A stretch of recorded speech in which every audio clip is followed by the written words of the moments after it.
What is up, YouTube? It's your boy YBP Gang, YBP Nation, YBP Boxing, YBP MMA. Coming at y'all with the immediate reaction to TUF 31, episode...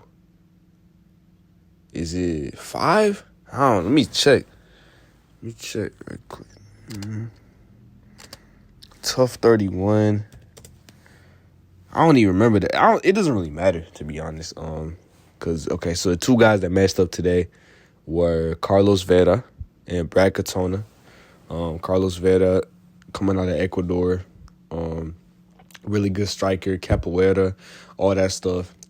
If we're just talking about how the episode played out, I really love this episode. How they outlined, they really went into detail on Carlos Vera. I think they gave him good enough airtime.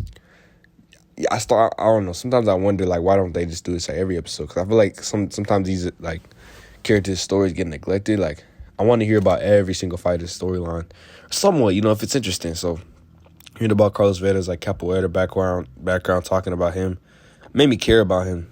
The same with Brad Katona. I guess if we're going into Brad Katona, then Brad Katona, the way they play him, man, it was beautiful. How they edited, how they're talking about, the whole team is beefing against him. They don't want him on the team.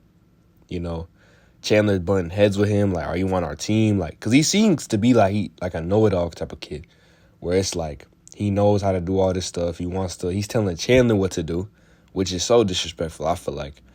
But I could see both sides because so I want to win the whole season. And I have a philosophy, I have a way I want to do things. And I've already won the Ultimate Fighter. So I have that over you, Chandler. But if I'm Chandler, I'm the coach. I kind of have the authority. I want you to kind of follow under me. So when you just demeaning me as if, Chandler, I'm the guy in the UFC. I'm the guy with all the credentials. You below me.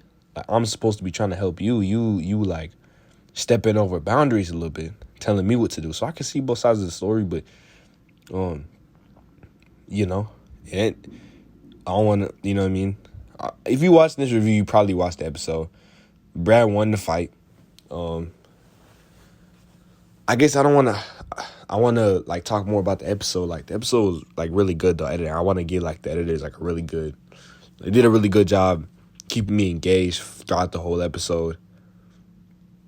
With the whole Brad drama between Chandler and then him having that relationship with Connor stepping in training, Chandler, all that stuff, fight study, all that stuff. And then the mental aspect when they were talking about, they spent a decent section. Usually they do a little excerpt, I want to do this for my family. But they spent a decent amount of time, where they just had good couple minutes talking about how are they feeling during the fight. Kind of the mental aspect of being a fighter. I thought that was really cool to see because we don't really see that from fighters too much. I mean, unless you really go in and watch maybe fighters' YouTube channels and stuff. But for a massive audience like this on ESPN, a lot of people don't even know what fighters go through mentally, not just the physical part. A lot of people just see blood, hella cuts, all this other stuff. But there's a mental aspect that goes into that. So seeing them talk about that, showing that they're vulnerable, showing that they're human as well was really cool to see. And then going to the fight. If you guys watch I really do advise y'all go watch my breakdown. I broke down every single fighter on this season of TUF 31. Every single one. Did decent research. I did more research for others than, you know what I mean? So it's a pretty decent video. It gives you a good outline. I feel like everything being shown in the episodes, it would have been a good preview to watch my video and then see you know what I mean? So you a little bit familiar. So going to the matchups, you can kind of see. It's almost like a preview as if it's a prediction kind of. When we do these predictions for the individual cards and stuff, you know what I mean? You get a little bit about the fighter, and then you see them go out there and perform. So just a little bit about each fighter, their tape, how they fight. And in that breakdown, I did say I was really high on Carlos Vera, and I wasn't the highest on Brad Katona. And I still, even though Carlos Vera, spoiler alert, Brad Katona pretty much dominated the fight.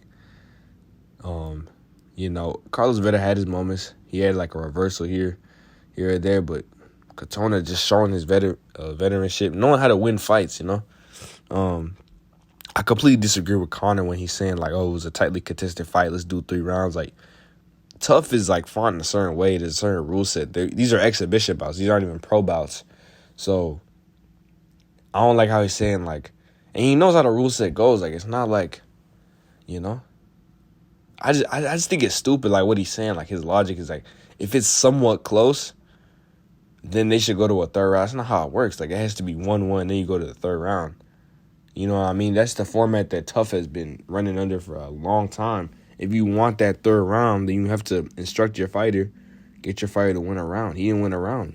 He lost both rounds pretty convincingly. First round was closer than the next one, but the second round was even, worse. And after that, he was still like, come on, man, it was closely contested. Let's do a third one. No, that's not how it works. So to see him go in the ring and then, like, yell at the judges, like, oh, like, these aren't even pro bouts. Because he has said in the video, he was like, championship fights are 5 rounds. Okay? These guys aren't even in the UFC, technically, right? This is the Ultimate Fighter. And if you look on a Tapology page when these stuff gets posted, these are marked as exhibition matches. These aren't even, like, it's just a format that they run over. They've been doing it for, like, mad years. If you want to yell at Dana and be like, okay, I don't agree with this, but this is the format that's been in place for a long time. These aren't technically, because I think if these were pro matches, then they'd be required to post these results earlier, so they couldn't get away with just hiding the results.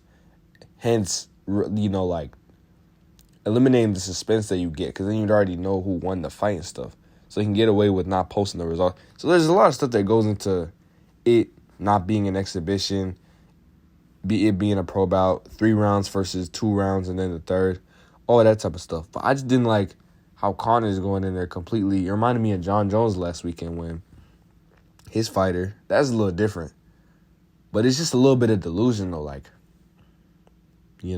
like Jones thinking that his fighter had won the fight when they clearly had lost 2-1. This is different, though, because Conor thinks the fight was close. It really was. It was clearly 2-0,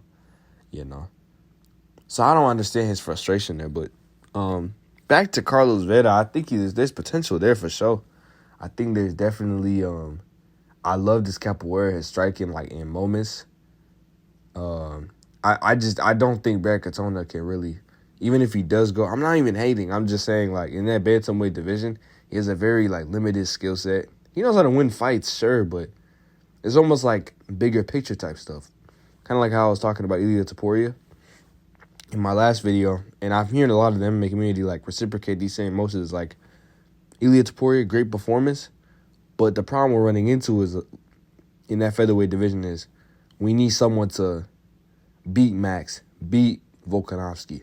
So that's what he's kind of being compared to, and he's not quite there yet.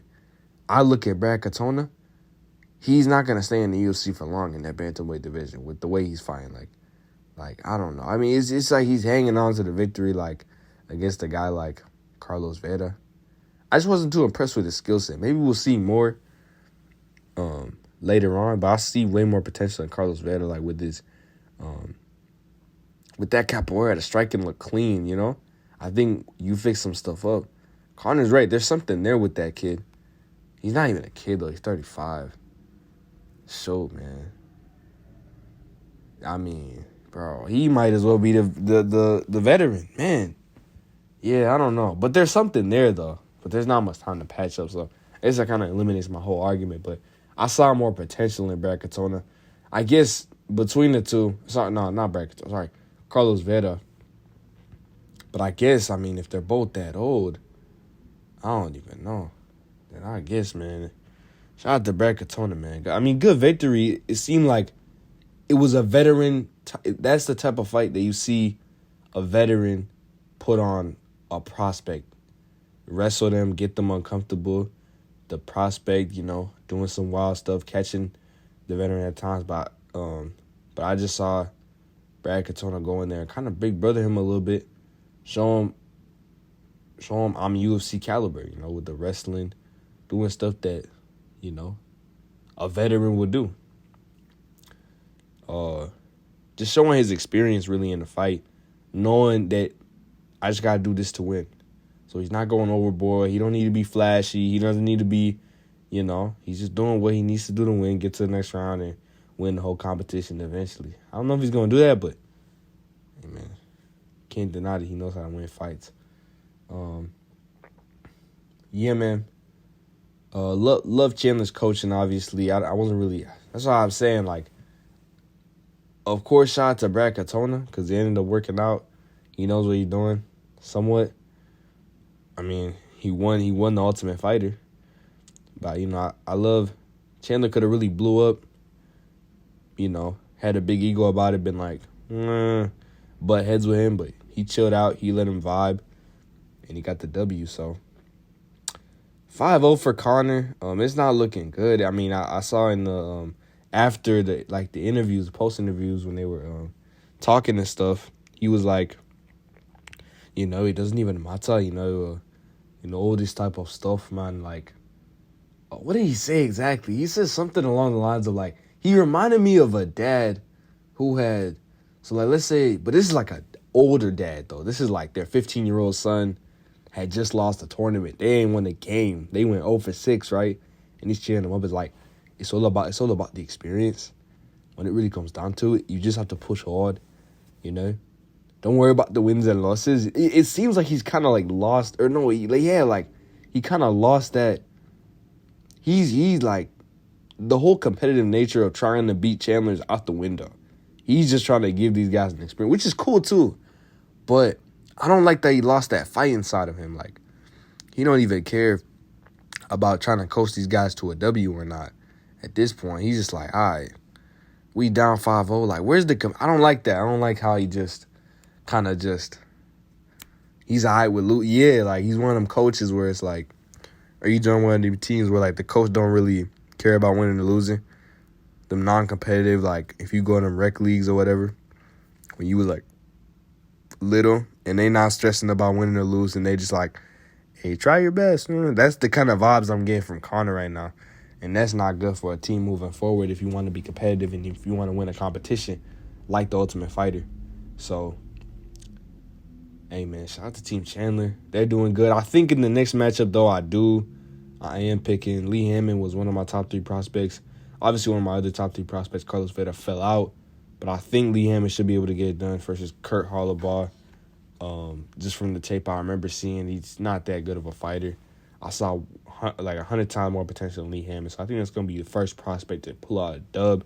And it's very fitting as Lee Hammond is kind of like a Conor protege, or he trains with him. A lot of IMMAF experience. All in all, he should be able to get that dub. So I think that's going to set up the storyline, keep it pushing. I hope that we get another well-edited episode like this one. Keep it pushing just like this, and I think the series is going in the right direction right now. So a little longer video, low-key. It's not as long as the 17-minute video I made. What was it, the other time? But it's something. It's something. Yeah, man, leave a like on the video, subscribe. That's all I really got for y'all. UFC Vegas 76 we got coming up. Strickland Magomedov prediction coming tomorrow. Y'all gonna watch that. Hopefully when that come out. It's gonna come out today. And that's all I really got to say. Like and subscribe.